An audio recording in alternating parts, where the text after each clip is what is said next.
Tak, co pak to Marco Rubio a Robert Fico zase provádějí? My dneska budeme samozřejmě mluvit i o ropné krizi, ale Marco Rubio po tom, co promluvil na Mnichově, kdy mluvil o tom, že jsme jedna civilizace západní, ale že Evropané se odklánějí od civilizace, jinak řečeno, chtěl nám vnucovat americký pohled na svět a civilizaci, což je samozřejmě hloupé, protože evropská civilizace a americká civilizace se liší a vždycky se lišily, tak Marco Rubio po svém sjednocovacím projevu, ve kterém se snažil znít méně kokocky jako J.D. Vance, tak nezavítal do Prahy, nezavítal do Polska, nezavítal do Paříže, zavítal na Slovensko a do Maďarska, což jednoznačně ukazuje, ke komu se ta americká civilizace více upíná. A není to Evropa, je to anti-Evropa. Je to Amerika, která se snaží Evropskou unii rozkládat, protože Evropská unie je pro ní příliš velký konkurent, co se týká západního působení. A chtěla by, aby Evropa byla rozdrobená na méně států, aby nebyla konkurentem a aby mohli kontrolovat každý jeden malý stát, jak se jim zamane.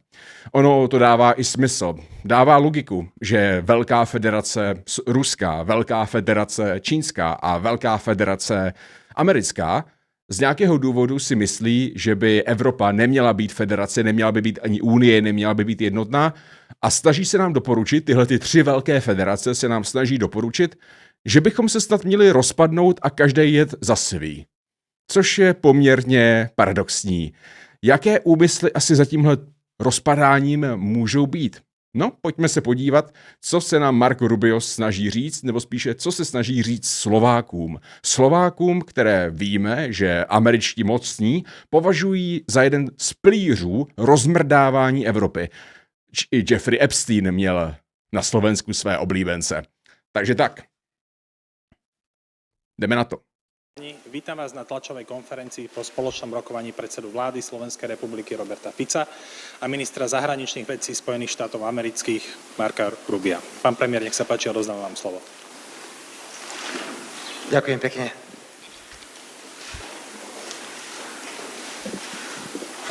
Does it work?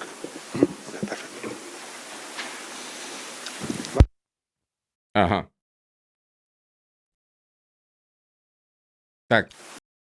Už to funguje? Drahý Marco Rubio, dovolte mi, aby som vás privítal ešte raz aj s vašou delegáciou v Bratislave na úrade vlády Slovenskej republiky.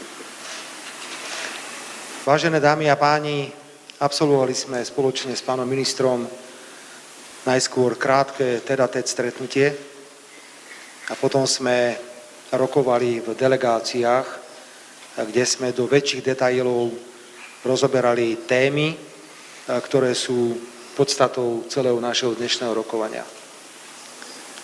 Pokúsim sa veľmi stručne zhrnúť závery našich rozhovorov, či už medzi štyrmi očami, alebo v delegáciách. Poprvé si veľmi vážim, že táto návšteva prichádza krátko po našom stretnutí na Floride, kde som mal možnosť hovoriť s prezidentom Spojených štátov amerických, pánom Trumpom, za prítomnosti pána Rubia. Preto je to vynikajúci follow-up, je to výborné pokračovanie a mohli sme si krátko potom, ako sme sa videli na Floride, povedať, kam sme sa dostali za niekoľko týždňov v témach, o ktorých sme spoločne hovorili. Za najpodstatnejšie z dnešného stretnutia, vážený pán minister, považujem to, že sa navzájem rešpektujeme. K té návštěvě Roberta Fica, tak Robert Fico byl na návštěvě Spojených států, ale nebyl přijatý v Bílém domě. Byl přijatý na Floridě v Mar-a-Lago, v obyváku Donalda Trumpa. A Robert Fico se to snažil prodat, jakože to je ta nejvyšší úroveň státnického respektu, že ho přijal u sebe doma. Což hezký způsob, jak to prodávat, ale nejvyšší úroveň státnického respektu je, když vás přijmou v Bílém domě, v oválné pracovně, když vás ubytují v ubytovnách pro vlastně diplomaci, tam, kde například přespával Václav Havel, když byl na návštěvě Spojených států, a když vás nechají mluvit v kongresu. To je nejvyšší úroveň státnického respektu. To, že vás prezident přijme u sebe v obýváku, můžete to vykládat jako úroveň státnického respektu, ale spíše to můžete vykládat jako to, že na vás neměl moc čas, tak vás přijal, když už měl volno. Jo? Takže v tomhletom ohledu Fico se to snaží prodat jako nějaký velký úspěch, ale není to mnoho. Nicméně, jo, povídal si s Trumpem. Co se asi dozvěděl, když potom hnedka utíkal do Versalského paláce ve Francii? Zdôraznil som, že som predstaviteľom vlády, ktorá chce robiť suverénnu slovenskú zahraničnú politiku, orientovanú na všetky 4 svetové strany. Zdôraznil som, že mojou základnou prioritou nie je ochraňovať národné a národnoštátne záujmy iných, ale že základnou povinnosťou mojou je ochraňovať národné a národnoštátne záujmy Slovenskej republiky. Ano. A myslím si, že je správne porozumenie, že všade tam, kde sa naše záujmy spájajú, vystupujeme ako spojenci. Tam, kde máme rozdielne názory, nás to núti rokovať, negociovať a nájsť primerané riešenia.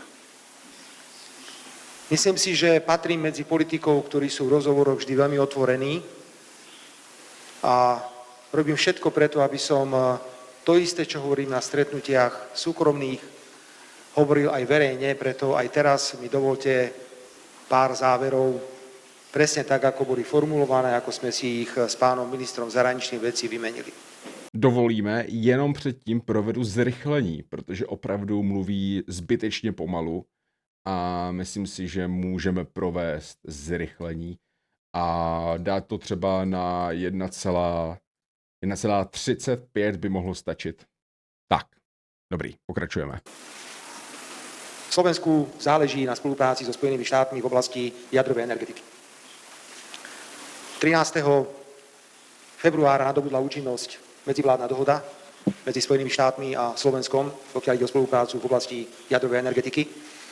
Informoval som pána ministra zahraničných vecí, kde sa nachádzame. Máme obrovský záujem pod hlavičkou amerického partnera vytvoriť nadnárodné konzorcium, ktoré by zagarantovalo, že Slovensko do roku 2040 by mohlo postaviť ďalší jadrový blok o výkone 1200 MW. A tešíme sa, ak sa nám podarí v priebehu budúceho roku podpísať už konkrétne dohody so spoločnosťou Westinghouse. Rovnako som požiadal samozrejme našich amerických partnerov.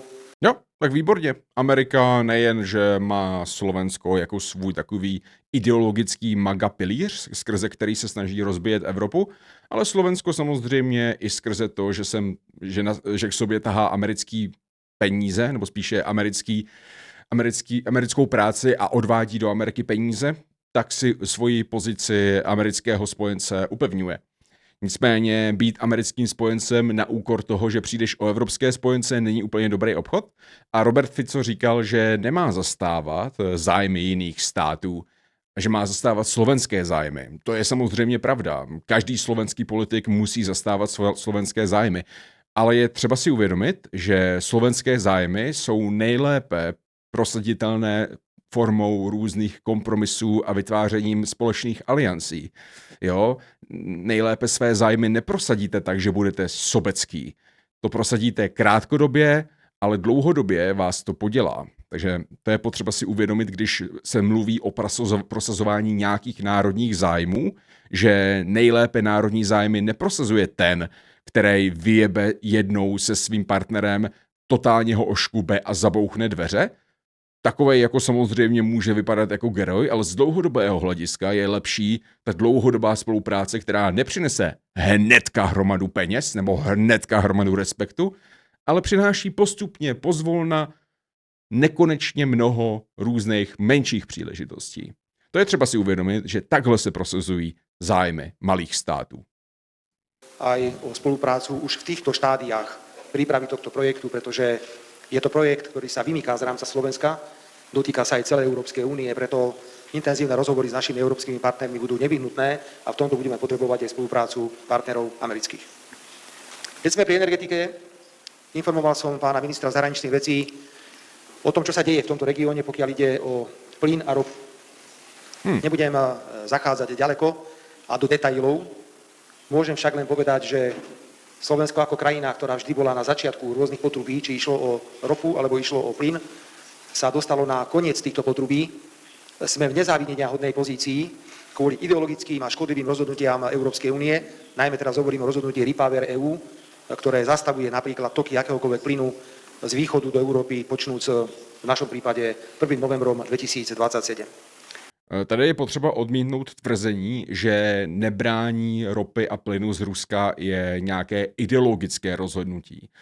Samozřejmě, že z části ano, protože ideologie je neoddělitelná součást politiky a na ideologii stojí jakási identita toho, proč vlastně děláte věci, které děláte, ale nelze říci, že by se nejednalo o pragmatické rozhodnutí, protože ruský plyn a ropa ani náhodou nejsou nějak výrazně levné. Stačí se podívat, jaké ceny byly na Slovensku nebo v Maďarsku, když brali plně ruský plyn a ruskou ropu, a zjistíte, že nebyly vyšší nebo nějak výrazně nižší než u nás, zatímco my jsme brali z velké části jinou než ruskou ropu nebo plyn.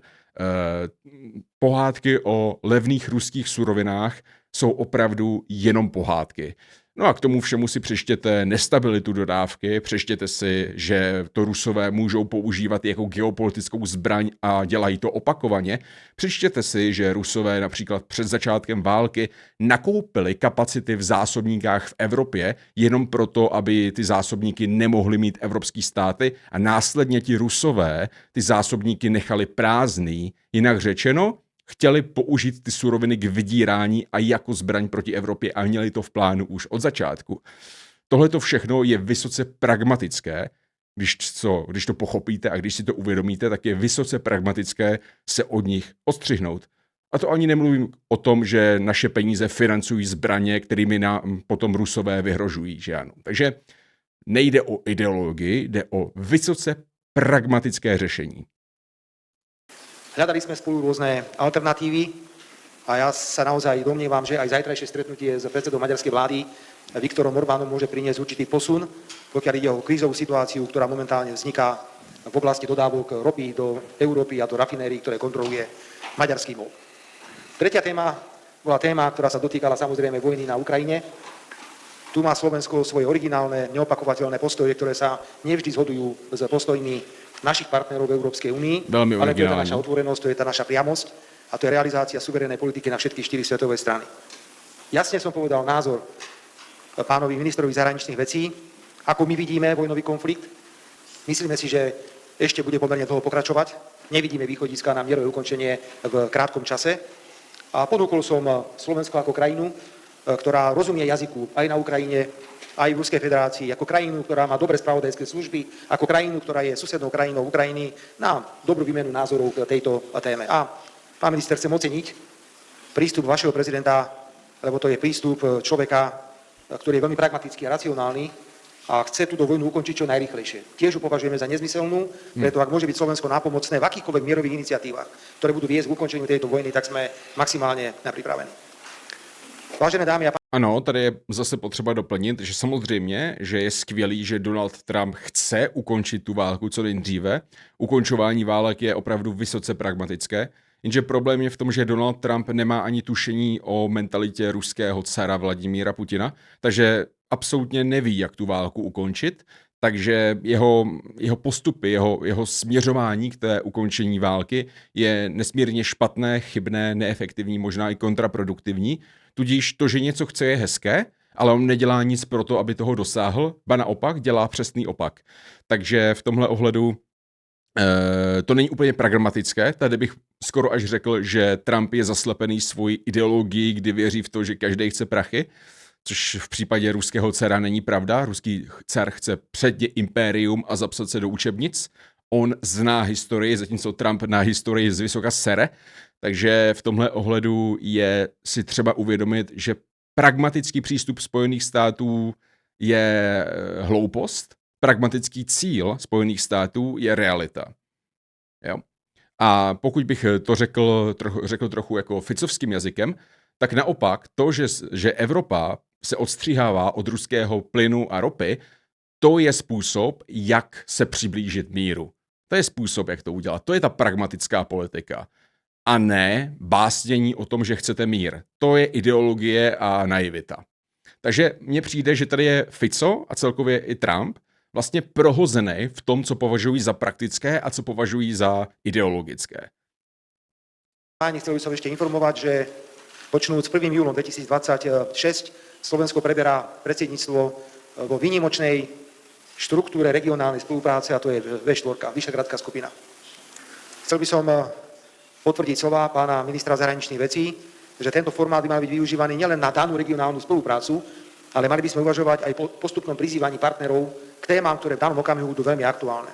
Preto, a hovorili sme o tom krátko, pokiaľ po 1. júli 2026 vznikne téma, kde bude užitočné hovoriť o formáte V4 Spojené štáty americké a budú s tým súhlasiť samozrejme partneri vo V4, my budeme pripravení na zorganizovanie takýchto stretnutí. Za Slovensko hovorím, že o takýto formát V4 plus Spojené štáty v zásadných otázkach zahraničnej energetickej spolupráce máme záujem.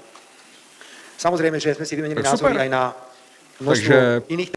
Takže braní toho drahého skapalněného plynu a předražené ropy ze Spojených států je teďka jako v pořádku zase. Teď už je to jako v pořádku. Teď už to není hloupost, teď je to v pořádku. Najednou. Já říkám od začátku, že je to v pohodě, ale teď to začali říkat i oni. Skvělý. Chcem ešte dodať, že sme členským štátom NATO, sme partnermi v Severoatlantickej aliancii. My rozumieme postoju Spojených štátov, že Európa sa musí viac starať o vlastnú bezpečnosť. Myslím si, že je veľmi jasné a zrejmé, že v Európe hovoríme o zvyšovaní výdavkov na vlastnú bezpečnosť. To je prirodzený vývoj, ku ktorému došlo. A preto sme sa rozprávali aj na tému, ako ďalej s rozpočtami do budúcich rokov. My musíme brať na zreteľ naše možnosti a schopnosti, ktoré máme, ale rovnako si uvedomujeme, že Slovensko, keď chce byť súčasťou kolektívnej bezpečnosti v Európe a v NATO, tak sa bude musieť zúčastňovať aj na tom, že budeme postupne posilňovať naše kapacity. Chcel by som rovnako poprosiť o pochopenie v tom, že máme záujem z rozpočtov, ktoré sú určené na vojenské účely, budovať aj projekty duálneho určenia. Nech je dobrým príkladom obrovská vojenská nemocnica, ktorá sa stavia v blízkosti ukrajinských hraníc vo východnej časti Slovenskej republiky. Naďalej bude pokračovať vojenská spolupráca. Viete, že sme obstarali lietadla F-16 zo Spojených štátov. Je záujem zvýšiť tento počet na 18 kusov, čiže diskutujeme na tému, ako ešte ďalšie 4 lietadlá dostať do letky slovenskej armády, pretože nie je príliš dobrým znakom suverenity, ak náš vzdušný priestor chránia dnes stíhačky Poľska, Maďarska, Českej republiky. Do tejto nezávidenia hodnej situácie sme sa dostali tým, že došlo k darovaniu vojenskej techniky na Ukrajinu v rokoch 2020 až 2023. Je tu množstvo iných aspektov vojenskej spolupráce, pretože sme spolu v NATO. O tej hovoril aj podpredseda vlády a minister obrany Robert Kaliňák spolu s pánom ministrom. V diskusii sa zúčastnili aj ďalší členovia slovenskej delegácie, bol podpredseda vlády, minister životného prostredia, pani podpredsednička vlády, ministerka hospodárstva, ktorá zodpovedá za spoluprácu v oblasti energetiky a samozrejme partner. Je tady potřeba se zeptat, hele, když ty F-35 jsou ten zastaralej šrot, že jo, který se teda nemá nakupovat, tak F-16 nejsou zastaralej šrot. To je spíš otázka na naše ctěné soudruhy v stranách jako SPD, nebo stačilo. Když teda jako F-35 jsou špatný, tak proč váš kámoš Fico chce F-16, který jsou ještě horší? Já osobně jsem fanoušek F-35, F-16 považuji za právě zbytečný nákup, protože jsou na vrcholu, jsou za Zenitem, řekněme. Jo. A do 10 let budou úplně out. Ale to vy Okamurovci a Stačilovci máte tenhle ten názor, nebo jste měli, tak zajímalo by mě, jestli se od té doby F-35 nějak výrazně zlepšily a zmodernizovali, že jako už nejsou zastaralý šrot, protože očividně F-16 jsou něco, co má pan Fico rád. A to jsou výrazně starší letadla. Ze 70. let. Pána ministra zahraničných vecí Slovenskej republiky, pán Balár. Pán minister, ešte raz vítajte na Slovensku. Rozhovor bol otvorený. Ja si myslím, že nikto z nás nič neskrýval. A opäť ste pravdepodobne na Slovensku počuli názory, ktoré bežne nepočujete. najmä pokiaľ ide o vojnu na Ukrajine, ale na to sme tu, my tu nie sme na to, aby sme našich partnerov klamali alebo zavádzali informáciami, ktoré nevychádzajú z objektivity. Ďakujem, že ste prišli a tešíme sa na ďalšiu spoluprácu. Ďakujem pekne, pán premiér. Minister zahraničných vecí Spojených štátov amerických. V prvom rade ďakujem veľmi pekne, pán premiér. Je to naozaj dosledovanie schôdzky, ktorú sme mali nedávno na Floride, čo je môj domovský štát, s prezidentom Spojených štátov. A po tejto schôdzke sme sa rozprávali o niektorých veciach, ktoré vyšli z tejto schôdzky, ako je napríklad nákup lietadiel a aké tam boli prekážky a snažíme sa ich vyriešiť. A myslím, že pracujeme na tom riešení, pretože to je v rámci nášho spoločného zapojenia, ako môžeme dosiahnuť viacej vecí spoločne. A táto schôdzka sa uskutočnila vlastne deň po tom, čo sa podpísala dohoda s Westinghouseom, s našim ministrom energetiky, ktorá poskytuje základ pre túto dohodu. Ja tieto veci používam len na to, aby som ukázal dôležitosť tohoto zapojenia. Obidve strany máme svoje týmy, ktoré usilovne pracujú na komunikácii, ale nedá sa nahradiť priame zapojenie, priame kontakty. A kontakty s Európou to teraz budete vidieť častejšie zo strany z našej strany. Ako ste spomínali, pán premiér, vaša Vyšehradská štvorka sa teší na zapojenie do spolupráce, tešíme sa na to a neviem, prečo by to bolo kontroverzné. Chceli by sme všetkým pripomenúť, že názorom prezidenta Spojených štátov, prezidenta Trumpa a Proč říkáš takové blbosti o F-16? No, protože F-16 jsou výrazně starší stroje než F-35. F-35 jsou považovány našimi dezolátními přáteli za zastaralý šunt. A přitom jsou o tolik novější a lepší ve všem než F-16. Tak z jakého důvodu jsou teda pro kámoše těchto dezolátních skupin pana Fica F-16 v pohodě, když pro naše okamurovce jsou F-35 špatný? Jo? Kde je zatím ta logika? Nikde. Je to všechno jenom bullshit, že jo? Vypouštěnej z úst dezolátních lídrů. Jakákoliv logika, jakákoliv konzistence je úplně mimo a proto se já ptám, když teda F-16 jsou tak skvělí pro pana Fica, tak proč pro nás F-35 jsou zastaralý šrot? Jo? Když jsou ty lidi takový kámoši. jeho prezidentstva je, že očakávame od každej krajiny na svete, očakávame, že bude konať vo svojom národnom záujme. To majú krajiny robiť, to majú robiť vodcovia týchto krajín. Ja neviem, prečo by to bolo zvláštne. Skutočnosť je, no, není to že ničím my sa zvláštnym. pozeráme na politiku presne takýmto istým spôsobom. A keď naše záujmy, naše národné záujmy, napríklad Spojených štátov a vaše slovenské, sa zhodujú, toto je úžasná príležitosť na spoluprácu a partnerstvo. No jasně, ale když pak Spojené státy chtějí anektovat Grónsko, tak to se naše zájmy úplně nezhodují a v tu chvíli je vhodný Američanům poslat fakáč, že jo? Naprosto v pohodě. Jo. A samozřejmě v zájmu Spojených států je rozmrdat Evropskou unii. To víme, ale v našem zájmu ne. Možná v zájmu Slovenska to je, protože se budou daleko lépe cítit jako americká kolonie, ve které se Amerika rve o vliv s Ruskem, než jako součást jádra EU. Neříkám, možná to je v nejlepším zájmu Slovenska, já si to nemyslím, ale hej, Slováci očividně ano. Ale každý ať bojuje za svoje zájmy, teď je to naprosto v pořádku.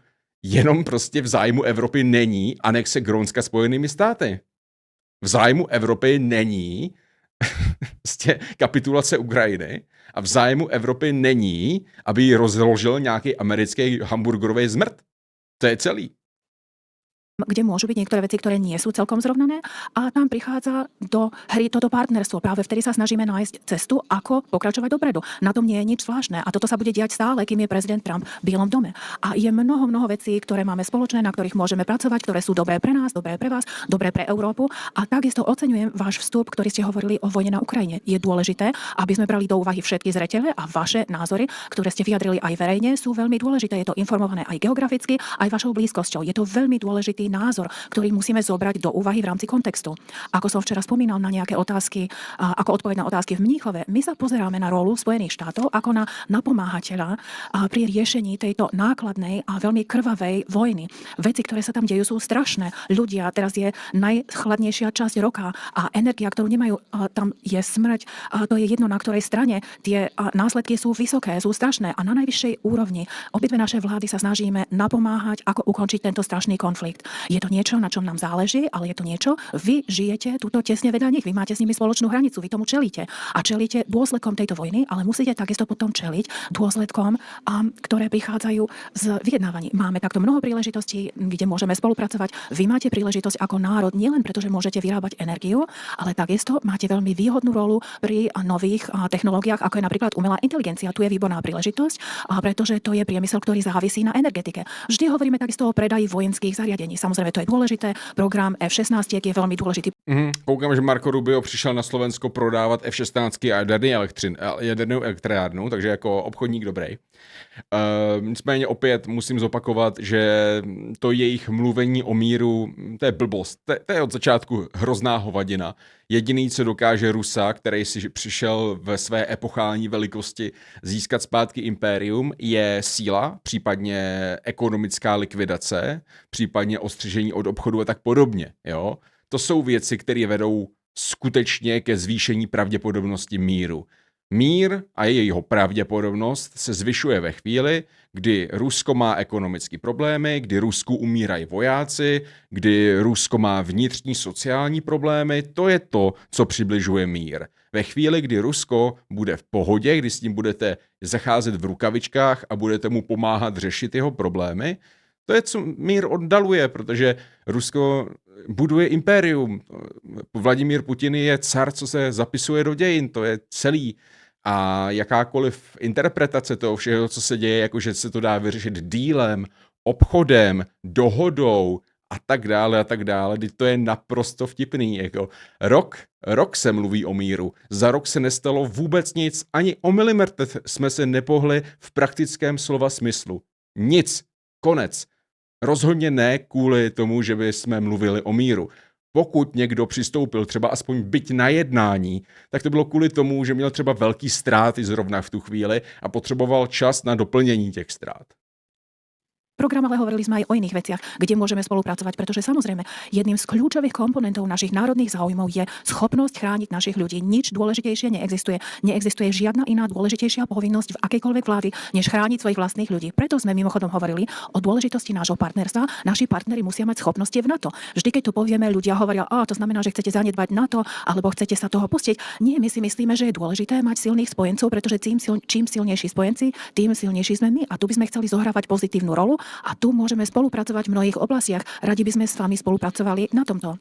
Je mnoho... Ano, jako rozhodně má tady Mark Rubio pravdu, že čím má silnější spojence, tím je Amerika silnější. Ale silný spojence nebudujete tak, že jim chcete krást území. Jo? Tak se to nedělá. Amerika vždycky byla silná díky tomu, že měla silný spojence, nebo že měla nějaký spojence. Nikdy nebyla silná, když byla sama. A teďka to spíš vypadá, že vykročila směrem k tomu být sama a Rubio tady možná hasí nějaký požáry v Evropě nebo tak něco, který zapálil Trump a Vance. Ale nejsem si úplně jistý, že se mu to daří. Zvlášť s jeho přednáškou o tom, jak my jsme špatní a jak naše kultura je špatná a jak bychom to měli dělat jako oni. Veci, kde môžeme spolupracovať. Ďakujem veľmi pekne, že ste ma prijali v nedeľu. Ja sa snažím ľudí nezaťažovať v nedeľu. Je to pre mňa dôležitý deň kvôli mojej viere a mnohých z vás takisto, ale ďakujem veľmi pekne, že ste nám otvorili dvere v tento deň, pretože my ukazujeme a chceme ukazovať aj v najbližších mesiacoch, že za vlády prezidenta Trumpa táto administrácia bude dôležitým komponentom na Slovensku aj v iných krajinách. A ako ukončiť túto vojnu? Nebudeme sa snažiť len priateľsky rozprávať, ale budeme sa snažiť nájsť spôsoby, ktoré budú výhodné pre vašich ľudí, našich ľudí, pre vašu krajinu, našu krajinu. Veľmi sa teším z tejto príležitosti. Viem, že aj náš prezident, preto som tu. Kedy sme sa stretli? To bolo len pred pár týždňami však, pred niekoľkými týždňami a teraz sme tu zas. A znovu sa vrátime, znovu sem pošleme ďalších ľudí. Myslím, že niektorí členovia vášho tímu prídu do Washingtonu tento týždeň, takisto na ďalšie rozhovory. Takže musíte si zvyknúť, že nás budete vidieť, pretože sme veľmi radi, že sme tu a tešíme sa na spoluprácu s vami. Mm-hmm. Jo, tady je potřeba si uvědomit, neposlouchejte, jak to říká. Poslouchejte, co říká. A co říká? Chce vás ovládat, chce, abyste pro ně byli prospěšní, chce, abyste to dělali jako vy. To, že to říká krásnými, vzletnými frázemi, to je na tomto nebezpečný. Poslouchejte, co říká, ne jak. Priestor pre otázky. Poprosím prvú otázku Slovenskú televíziu. Dobrý deň, Katarína Chovančáková, Slovenská televízia a rozhlas. Pán minister, Spojené štáty minulý týždeň predali velenie 2 štruktúr NATO Európanom. Hovorí sa o možnom sťahovaní amerických vojakov z Európy. Zaznievajú názory, že NATO je mŕtve. Aká je pozícia Spojených štátov v NATO a v rámci spolupráce Slovenska a Spojených štátov v obrane? Pán premiér, hovorili ste aj o obrannej dohode, ktorej podpísanie ste v minulosti kritizovali. Chceli ste ju zrušiť, potom ste pripustili nejaké zmeny. Bola aj táto téma? Ďakujem. Do you want me to go first? Okay. Mám ísť prvý? Yeah, I don't understand. Nerozumiem celkom presne. Spojené štáty majú tisícky vojakov, ktoré sú zapojené do misií NATO a to je veľmi jasné. Aj na samite pred pár dňami sme hovorili, tam bolo stretnutie ministrov obrany. My neodchádzame z NATO, možno budeme presúvať 1000 vojakov z jednej krajiny do druhej, ale tak toto bolo odjak živa. Mimochodom, my nie sme ohrození a nechceme byť nevraživí voči tomu, čo sa deje v NATO, akým spôsobom. My si myslíme, že NATO, keď ovplyvňuje naše partnerské krajiny a našich partnerov, tak to nie je nič zlé. My sa na to pozeráme ako, že je to pozitívna vec. Ja som to videl včera, o tom práve hlásili, že Európania sú veľmi rozčúlení, že budú menej závislí na Amerike teraz. My nechceme, aby ste boli závislí na nás. My nežiadame Európu, aby bola vazalom Spojených štátov. My chceme spolupracovať s Európou, chceme spolupracovať s našimi spojencami a naša rola je naďalej taká, že čím silnejší ste vy jednotlivo ako jednotlivé krajiny a kolektívne ako aliancia, tým silnejší sú potom členovia NATO. Čím silnejší sú členovia NATO, tým silnejšie je NATO. To nie je len mínus Spojené štáty, ale to je len zdravý rozum. Čím silnejších členov máte, tak tým silnejšia je aliancia. A chceme, aby aliancia bola taká silná, že nikto sa nikdy neodváži ju vyzývať alebo testovať. Čiže robíme všetky opatrenia na to, aby sme posilnili jednotlivých členov NATO a my sa na to pozeráme ako na veľmi pozitívnu vec. Tady je trochu problém v tom, že to, že říká, jak jsou naši kamarádi, tak výrazným způsobem vlastně oslabuje pozici, jako jsem já, který tlačí na to, aby jsme byli silnější i bez nich. Takže efektivně to jeho chlácholení sabotuje naše snahy a posiluje jejich pozici u nás. Týpek přišel hasit to, co za poslední rok rozesrali. Protože se zjistili, že Evropané si nenechají srát na hlavu, takže nás zase chcou dostat zpátky na řetěz. Že otázka, na ktorú sa pýtate, alebo agenda nebola predmetom našich rozhovorov, ale nepochybne podpredseda vlády, minister obrany vám poskytne informáciu o tom, že kde sú rozhovory na túto tému, lebo rozhovory na túto tému prebiehajú, ale nie, dnes to nebolo predmetom rokovania. Ďakujem pekne. Poprosím druhú otázku. Washington Post. Ďakujem veľmi pekne. Pán minister, čo by vláda prezidenta Trumpa považovala alebo robila, keby bol napadnutý Irán? A pýtam sa, aké by boli možné dôsledky na vojne, v rámci vojny na Strednom východe. A takisto sa chcem spýtať, pretože bol teraz nedávno otrávený žabou z Južnej Ameriky. A chcel som sa spýtať, aký máte na to názor? Čo sa týka Venezuely, vy ste silne oponovali tomu, že by mali Spojené štáty narušovať medzinárodný poriadok. Ešte stále si to myslíte tam, kde sa nachádzame dnes? A takisto ste popierali, že by ste sa trápili o psychologický stav prezidenta Trumpa v Mar-a-Lago. Mohli by ste vysvetliť, ako to možno bolo treba nesprávne vykladané? Jo, Navalný, byl zavražděn žabým jedem, byl takzvaně žabit. A pokud se nepletu, tak ta otázka, na koho ta otázka byla? To bylo na Fica, ne? Že měl nějaký problémy s Venezuelou a s tím útokem a tak dále. No uvidíme, jak odpovím. Moc jsem nepochopil tu otázku z toho překladu, bylo to takové zmatené. Nebudem hovoriť o útokoch na Irán alebo o takýchto veciach, pretože prezident jasne povedal, že dáva prednosť diplomácii. A samozrejme máme tam radikálnych klerikov z šia. A je to geopolitické rozhodnutie, ktoré robia na základe teológie. Je to veľmi komplikované. My vieme, že nikto nedokáže úspešne vychádzať z Iránu v tejto chvíli. Jerry Kushner tam bude cestovať. Viem, že tam bude mať dôležité schôdze. Uvidíme, ako to dopadne. Ja vždy budem dodržiavať všetky príslušné zákony, takisto všetky rozhodnutia kongresu, ale teraz nehovoríme o tomto. My sme teraz umiestnení v tomto regióne z jedného dôvodu, pretože rozumieme, že môžu byť ohrozené naše sily v tomto regióne, pretože boli ohrozené v minulosti. Chceme mať dostatočné kapacity na to, aby sme sa bránili, keby, nedaj Bože, došlo k nejakému konfliktu. A my budeme v tomto sledovať všetky platné zákony. Ale teraz v tejto chvíli hovoríme o vyjednávaniach. Sústreďujeme sa na vyjednávania. Prezident to povedal veľmi jasne, keby sa niečo zmenilo, tak to bude všetkým jasné a potom uvidíme, čo bude od nás zákon vyžadovať, aby sme urobili. Čo sa týkalo tej otázky, keď ste hovorili o tom toxíne, o tej žabe, A tieto krajiny dospeli k tomuto záveru, koordinovali tak. To neznamená, že by sme nesúhlasili s tým výsledkom, ale nebola to naša záležitosť. Každá krajina si robí svoje vlastné veci na základe svojej vlastnej rozviedky a my samozrejme chceme vidieť, sme si vedomí o prípade pána Navalného, ale nemáme žiadny dôvod spochybňovať toto, alebo nechceme sa hádať s týmito krajinami, ale to bola ich správa, ktorú oni vydali. A ešte chcem povedať jeden bod, pretože ste sa pýtali možno na to, aby ste mohli povedať niečo, či môžu povedať niečo proti nám. Mnohým krajinám sa nepáčilo to, čo robíme vo Venezuele. To je v poriadku, je to v našom národnom záujme. Je mi jasné, že možno jedného dňa urobíte niečo, čo sa nám nebude páčiť, ale to neznamená, že nebudeme priatelia, že nemôžeme spolupracovať. Krajiny vyjadrujú svoje názory celý čas. Aj naši spojenci, keď robíme niečo a väčšinou sa snažíme, aby to bolo úspešné. Ale u nás to bolo potrebné, pretože tento človek bol narkoterorista, my sme mu dali rôzne ponuky a on ich ignoroval. A pozrite sa, čo sa stalo vo Venezuele za tých 6 týždňov, čo tam už nie je.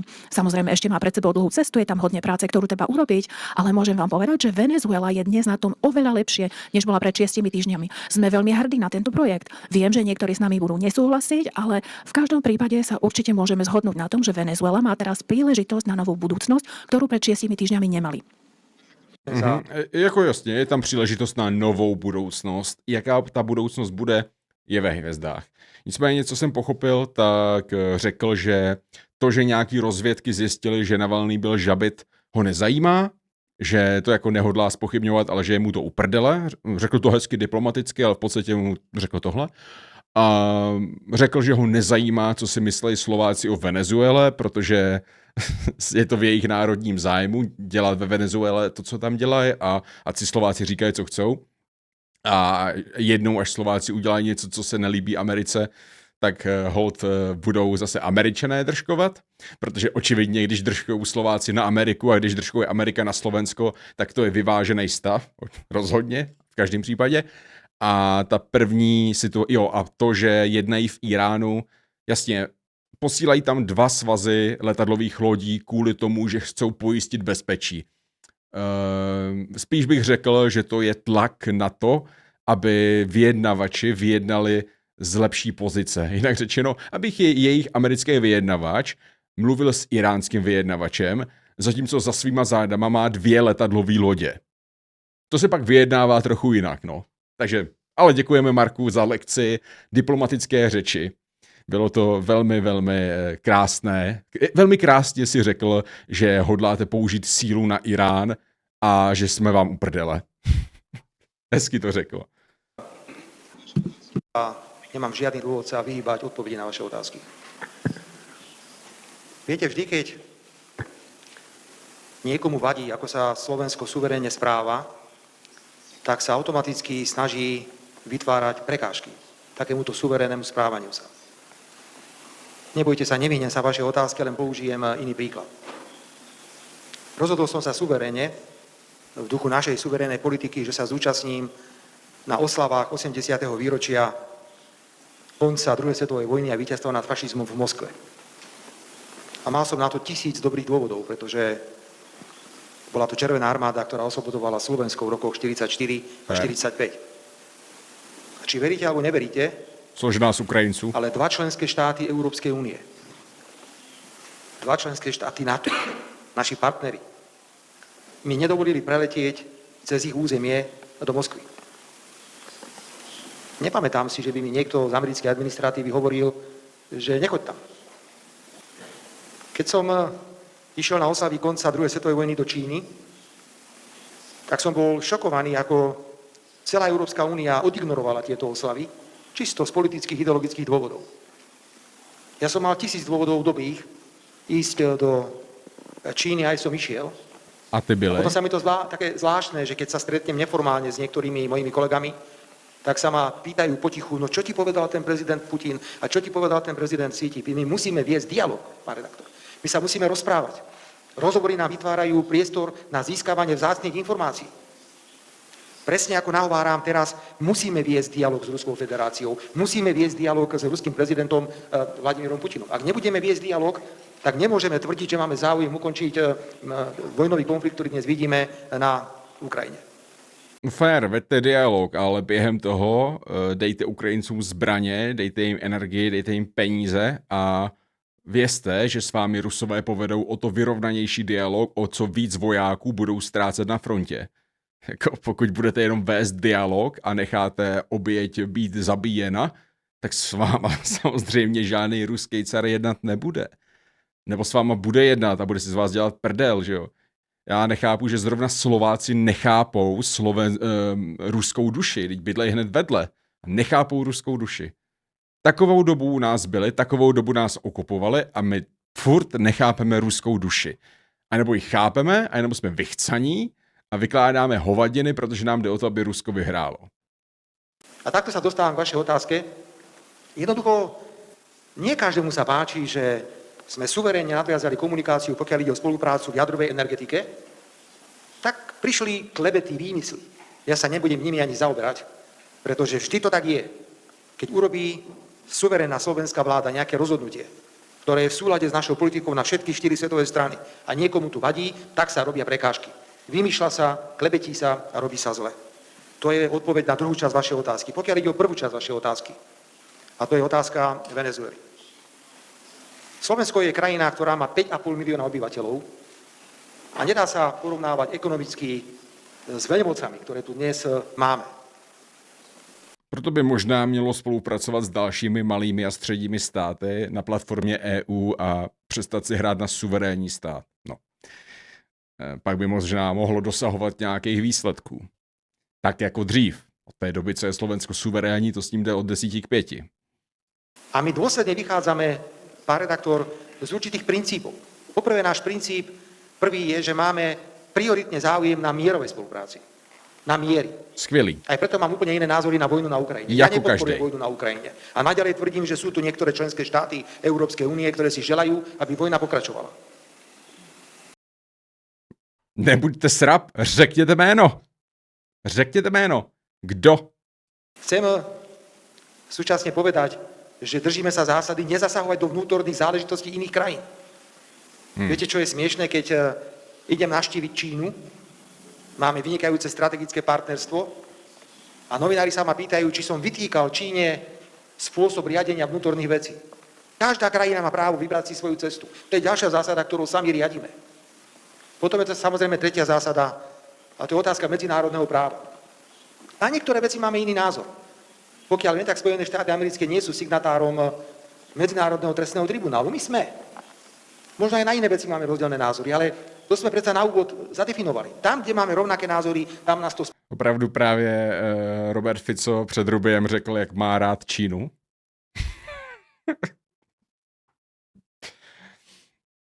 No, hele, bude si od nich kupovat jaderku a F-16, řekl bych, že to Rubio překousne, jo. V pohodě.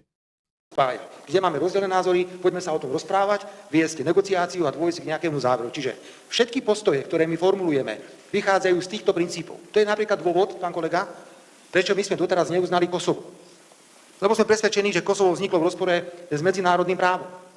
Ale nemali sme problém, tak ako sme povedali svoj názor na Venezuelu, povedať v prípade vojny na Ukrajine, že použitie vojenskej sily na Ukrajine je porušením medzinárodného práva. Ja nemám inú možnosť, len sa vyjadrovate na rovnaké situácie rovnakým spôsobom, ale ja absolútne oceňujem, pretože vidíme to po dlhom čase, zdravý rozum, pragmatizmus v zahraničnej politike. Toto tu chýbalo. A toto si myslím je ten najcennejší príspevok, ktorý priniesol americký prezident do zahraničnej a svetovej politiky. Víte, to je výhoda malých států, na kterých vlastně moc nezáleží. Vy můžete říct, hele, Ameriko, chceme od vás jaderku a chceme od vás stíhačky a pak říct, no my neuzdáváme Kosovo, máme rádi Čínu a dobrý. Jo, a ta Amerika se řekne, no dobrý, whatever, jako, hlavně, že kupujete stíhačky a jaderku. Kdybyste byli významnější stát, tak nás to třeba zajímá, že jo. No. Politiky zdravý rozum, pragmatizmus a nehľadejte na záujmy iných. Každý si musí predovšetkým hľadiť na svoje vlastné záujmy, národnoštátne záujmy, ale za predpokladu, že to bude viesť k mierovému spolunažívaniu jednotlivých národov a štátov. Ďakujem pekne. Poprosím ďalšiu otázku. Televízia Teatry. Dobrý deň, Robert Zoliak, Teatry. My first question is for Mr. Secretary. Prvá otázka je na pána ministra. Pán minister, včera ste v Mníchove spomínali, to, čo ste dnes opakovali, Mohli by ste prosím hovoriť bližšie do mikrofónu. Včera ste v Mníchove spomínali a dnes ste aj zopakovali, že je veľmi dôležité pre každú alianciu, aby mala všetkých členov veľmi silných a že vy to podporujete. A zároveň pred vašou návštevou v Bratislave a v Budapešti ste povedali, že toto je na posilnenie pút spolupráce s našich spojencov. A ktorí sú spojenci, ktorí nespolupracujú z vašho hľadiska? A nie je to vytváranie dvoch vrstiev politiky, kde dávate mrkvičku alebo paličku? Pán minister Rubio povedal tiež, že podľa Washingtonu Rusko nemá veľmi záujem na ukončení vojny. Vy sám rád opakujete, že máte iný názor na vojnu na Ukrajine, než je všeobecne v Európe. Ako ste si vyjasnili túto otázku v rozhovore s pánom ministrom? Yeah. I think I followed you. Myslím, že som rozumel vašej otázke. Neviem celkom presne, teda nebudem používať túto tlačovú konferenciu na to, aby som napádal niektorých členov na to, čo robia alebo čo nerobia, čo sa týka aliancie. Ja som chcel hovoriť o našich vzťahoch v našej transatlantickej aliancii. Je to vojensky postavené hlavne na NATO, na ekonomickom a komerčnom fronte je to hlavne Európska únia a samozrejme sú aj členovia, ktorí nepatria do Európskej únie, s ktorými máme bilaterálne dohody. A včera, čo som hovoril, pointa bola, že náš vzťah s Európou ako s kontinentom, ten transatlantický vzťah, to nie je len vojenská aliancia, nie je to len komerčná alebo obchodná aliancia. Keby bola postavená len na vojenských a obchodných záležitostiach, tak by to bolo úplne transakčné. A aliancia musí byť vždy vzájomne výhodná pre obidve strany. Práve preto je transatlantická, tak sa volá. A je postavená na niečom, čo je ešte dôležitejšom a trvalejšom. A to sú putá, ktoré máme ako ľudia. Historické, náboženské, kultúrne. Viete, priamých potomkov máme napríklad veľmi často náš jazyk, máme spoločné zážitky a skúsenosti. A to bola pointa. A keď chcete hovoriť o NATO konkrétne, myslím si, že to nie je žiadna záhada, toto je niečo, o čom hovoril prezident ešte za svojho prvého mandátu. Ako 45. prezident Spojených štátov chcel, aby NATO bolo silnejšie. A NATO, aby bolo silnejšie NATO, musia byť silnejšie jednotlivé členské štáty. A myslím, že sme na dobrej ceste a vidíme tu veľký pokrok. A budeme stále vidieť pokrok v tomto smere, aspoň dúfam, pretože tým bude aliancia silnejšia. A keď žiadame členov NATO, aby boli silnejší, tak to nie je žiadna hrozba, to je vlastne na to, aby sme poukázali všetkým, že čím silnejší sme kolektívne, čím sme individuálne a silnejší, tým je silnejšia aj aliancia. A každý členský štát je v jedinečnej situácii. Niektorí majú napríklad rôzne strategické výhody, niektoré veci, ktoré môžu priniesť za rokovací stôl, niektoré nemusia prispieť. To treba všetko zobrať do úvahy. Mám veľkú Jo, chápu.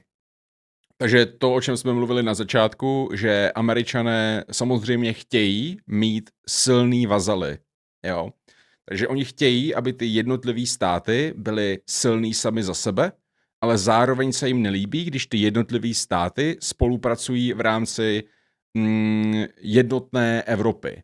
Když jsou příliš silný, když mají příliš velký sebevědomí, jakožto jednotná Evropa nebo jednotnější Evropa. Oni zkrátka chtějí mít hodně silných, ale ne příliš silných kamarádů. Takže chtějí, ať zbrojíme všechno toto, blablabla, ale ať se pro boha nespojujeme do něčeho většího, do nějakého silnějšího celku, protože pak už by nás nemohli ovládat. Mimochodem k té síle, jo, k té vojenské síle. Xkrát se Evropané pokusili vyzbrojit, udělat nějaký společný obranný projekty a tak dále, a tak dále, a tak dále.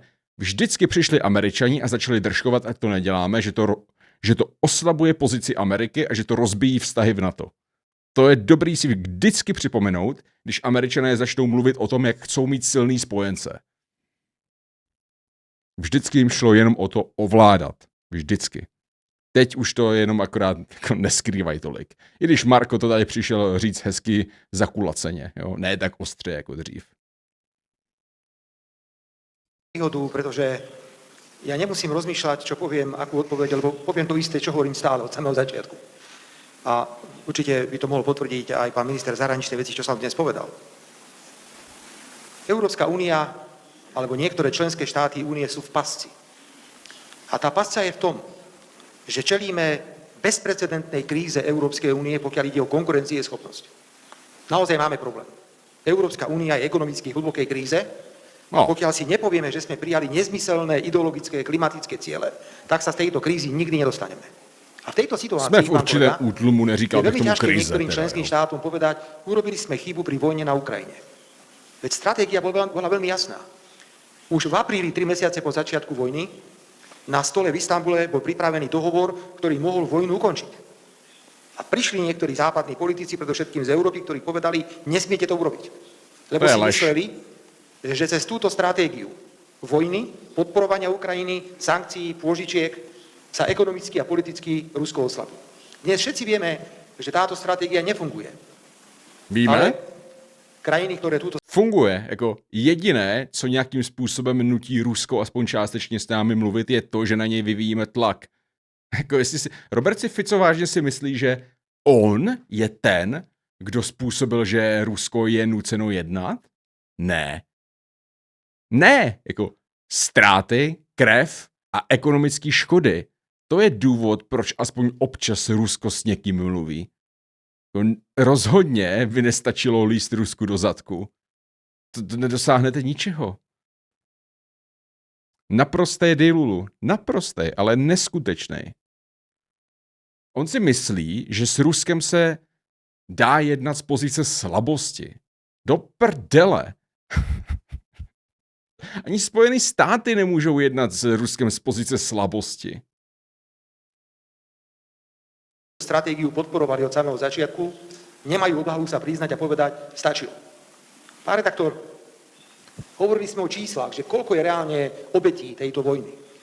Tie čísla sa rôznia, sú také a sú aj onaké.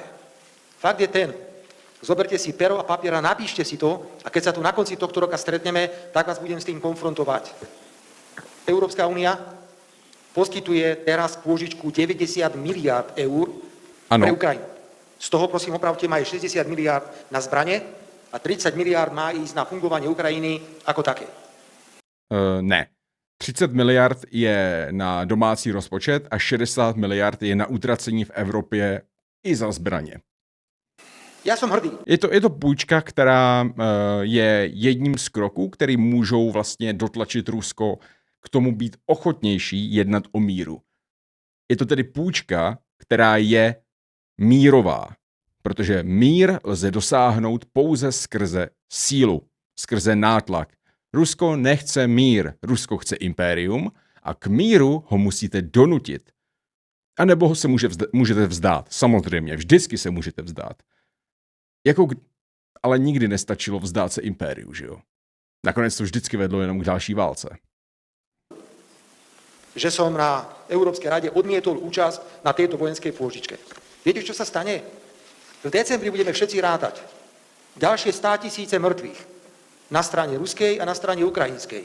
A jediným výsledkom bude, že Rusko bude hlbšie v území Ukrajiny. O čom je celá táto stratégia? Čiže ja nemením názor, som presvedčený, že vojna je nezmyselná, že konflikt na Ukrajine nemá vojenské riešenie. Nemá vojenské riešenie.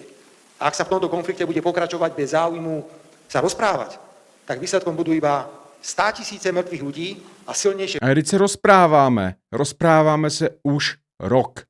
Nic se nedorozprávalo. Pořád jsme tam, kde jsme byli. O čem to kurva furt mluvíš? Vždyť je to furt stejný. Rok už se mluví o míru a nic se neděje. Nemá vojenské řešení. Tak si tu kurva vyřiď s Putinem. On očividně nemá zájem o mír. On si myslí, že to má vojenské řešení. To je furt jako kdyby jsme my byli ti, co chcou válku, co vedou válku, co můžou za válku. Jako kdyby to byla naše vina, jako kdyby jsme my rozhodovali, jestli bude válka nebo nebude. Ale to přece není naše rozhodnutí. To je rozhodnutí Ruska. Rusko vede válku, protože chce vést válku. Kdyby nechtěli vést válku, tak ji nevedou. Rusko očividně prosazuje svoje národní zájmy na úkor jiného národa. Suverénní politika, to je ono. No. A Ukrajina má svoje vlastní národní zájmy a ty zájmy se snaží prosazovat. A evropské státy mají svoje vlastní národní zájmy. A ty národní zájmy se neslučují s tím, že Rusko bude imperialisticky šířit se do Evropy. Já se nerozrušuju. Já mluvím k lidem, ne k Ficovi. Mě fascinuje, že nechápou to ti lidi. Teď je to furt pořád dokola. Ta samá písnička o míru, která nikam nevede. Postavenie Ruskej federácie. Pán kolega, 20. sankčný balík sa pripravuje teraz. Koľko tých sankčných balíkov má byť, aby sa zastavil postup ruskej armády? Má byť Kolko těch jednání má být, aby se zastavil postup ruské armády? Kolko? Jo? 100? 150? Ja sa domnievam, že... Možná o tom míru můžeme mluvit 15 let, že jo? Během toho, co Rusové budou bojovat o Bratislavu a Varšavu, my budeme mluvit o míru. Mluvit. Je potřeba mluvit, vole. Teď ta válka nemá řešení vojenské. Podle mě je to uvažování zbabělýho sraba, který nedokázal přijmout zlo světa, že s někým se prostě nedá domluvit, že někdo tě prostě jenom chce zdominovat. Proč? Protože může. Tak, ako sme vymysleli 20 sankčných balíkov, sme mali vymyslieť v Európskej únii 20 mierových iniciatív. Európska únia mala vynaložiť celé úsilie, celú energiu. Je nás skoro 500 miliónov. Ešte stále sme ekonomicky celkom silní, hoci máme krízu. Ano, skoro jako kdyby ty sankční balíky byly tlak na Rusko k dosažení míru, že? Skoro jako kdyby to byla mírová iniciativa. To, že tlačíte na agresora, abyste ho oslabili a aby byl ochotnější uzavřít mír. A mali sme presviečať bojujúce strany, aj Rusko a Ukrajinsku, stopnite to, zastavte to. Poďme nájsť riešenie, ktoré bude pre obidve strany priateľné. Takže nič nové som nepovedal, opakujem od samého začiatku môj postoj, ktorý je iný. Nie všetci partneri v Európskej únii so mnou súhlasia, ale ja si myslím, že je úlohou politika, ktorý sa považuje za suverénneho, že hovorí suverénne názory, ak je o nich pochopiteľne presvedčený. Banger. Ďakujem veľmi pekne. Posledná otázka. Bloomberg. Thank you. Ďakujem. Tento dostáva všetky otázky. Nech sa páči. Ďakujeme veľmi pekne za ďalší čas, ktorý nám dávate, pán minister Rubio. Jedna z vecí, vy ste spomínali za posledných pár dní, že vodcovia Grónska a Dánska v Mníchove sa stretli. Je nejaká zhoda zo strany Spojených štátov, že by Spojené štáty už sa nesnažili narušiť zvrchovanosť týchto krajín? A čo sa týka Sýrie, takisto ste sa stretli s ministrom zahraničných vecí v Mníchove a niekoľko kongresových vodcov hovorilo o vážnych obavách, ktoré sa týkajú schopnosti Al-Sharu a tieto podmienky, o ktorých ste spomínali, ktoré ste spomínali v máji 2025 a že to všetko ide naspäť, majú tam problémy. Máte na to rovnaký názor, keď ste sa stretli s ministrom zahraničných vecí a takisto pán premiér Fico? Mohli by ste prosím objasniť situáciu, ktorá sa týka dodávok ropy a cez ropovod Družba a máte nejaké informácie, prečo tento tok nebol obnovený? Mohli by ste potvrdiť tvrdenie Maďarska, že bola opravená tá poškodená časť ropovodu, ale nie je politická vôľa zo strany Ukrajiny znovu obnoviť tento tok? A ešte posledná otázka k energetike. Tu máte nejaké 4 otázky. Ešte, pán premiér, čo sa týka redukcie znižovania, spoliehania sa na energiu, ktorá prichádza z východu, je tu ochota Slovenska znížiť svoju závislosť na rope a plyne z Ruska? Ja si ani nepamätám vašu prvú otázku. Myslím, že ste hovorili o Grónsku a Dánsku. Áno, stretli sme sa s nimi, stále sa s nimi stretávame. Nebudem o tom hovoriť. Presne to som vám hovoril, že nebudeme o tomto stále hovoriť na tlačovkách. Máme dobré vyjednávania, ide to dobrým smerom. Čo sa týka Sýrie, chcel som povedať poprvé, stretli sme sa s ministrom zahraničných vecí a viete, kto tam ešte bol? Generál kurdskej vodca. Toto nebolo ani v správach, ale čo bolo zaujímavé, ja som vedel, že toto sa stane, ja som hovoril svojim ľuďom, že treba to dať ohlásiť. My sme nemohli ísť na schôdzu na Ukrajine, pretože tam bolo viacero schôdzí o Ukrajine a my sme sa toho nemohli zúčastniť. A dôvod bol, pretože krajiny z Európy hovorili, že sa stretávame so Sýriou, s Kurdmi a ja som nevedela, ako by som mohol byť na 2 miestach odrazu. Mnohí ľudia majú ten istý problém, že nedokážu byť na 2 miestach odrazu. Takže stretli sme sa s ministrom zahraničných vecí zo Sýrie a s generálom Moslumom v mene Kurdov a bola to historická schôdka. Stretli sme sa spolu na jednej schôdke. A chcem vám povedať, že nikto tu nepochybuje o tom, že to je veľmi dôležitá výzva. Je to problém so Sýriou. Máme tam prvky, o ktorých sme hovorili už aj v minulosti, ktoré nás trápia. Veci, ktoré robili v minulosti. Ale dôležité je, že mali sme 2 veci, 2 možnosti v Sýrii.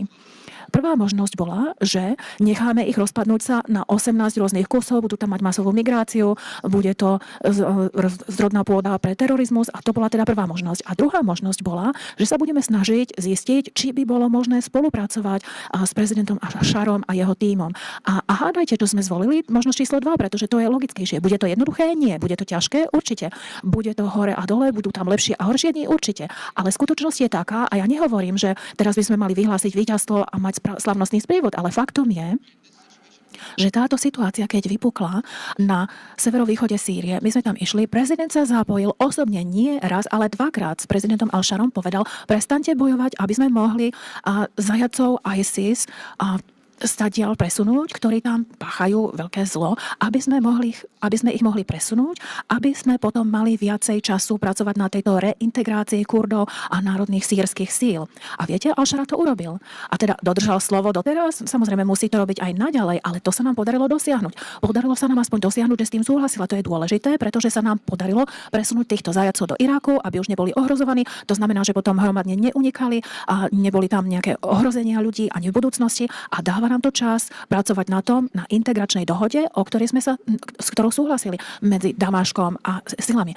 A teraz implementácia tejto dohody nebude jednoduchá. A sú ďalšie takéto dohody, ktoré sa musia dohodnúť s Beduínmi, s Drúdmi, s ďalšími. To sú všetko dôležité prvky v Sýrii, ale my si myslíme, že tento výsledok zatiaľ je ťažký, ale je výrazne lepší, než keby sa Sýria rozdelila na jednotlivé časti, keby došlo k masovej migrácii. Takže čo sa týka členov kongresu, my s nimi spolupracujeme v tejto oblasti. My ich neustále informujeme.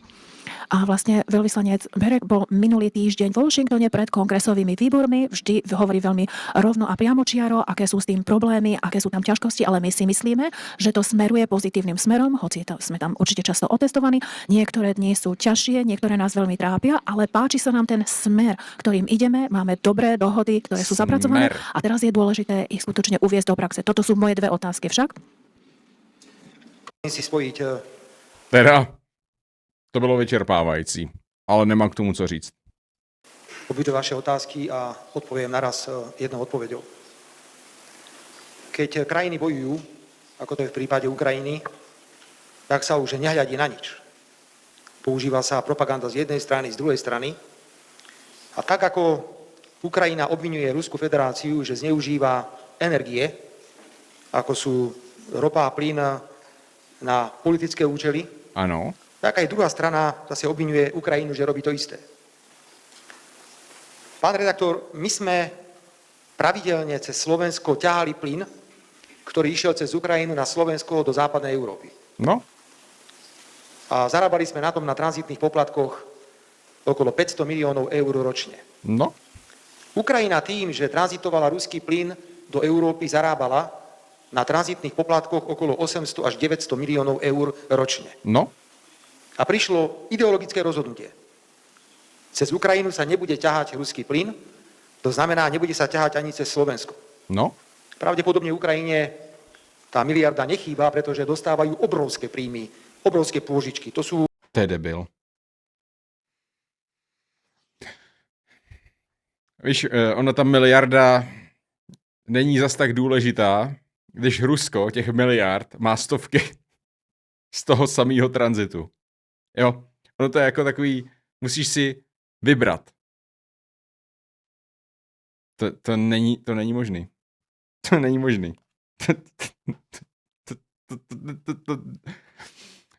Víte, já jsem zvyklý na to, že lidi jsou sprostí, že lidi jsou divní, ale vždycky mě dokáže překvapit debilita. Vždycky. Takže, jo. Já jsem zkrátka hrozně citlivý na debilitu a teď mě zase zasáhlo hluboko v mém mozku.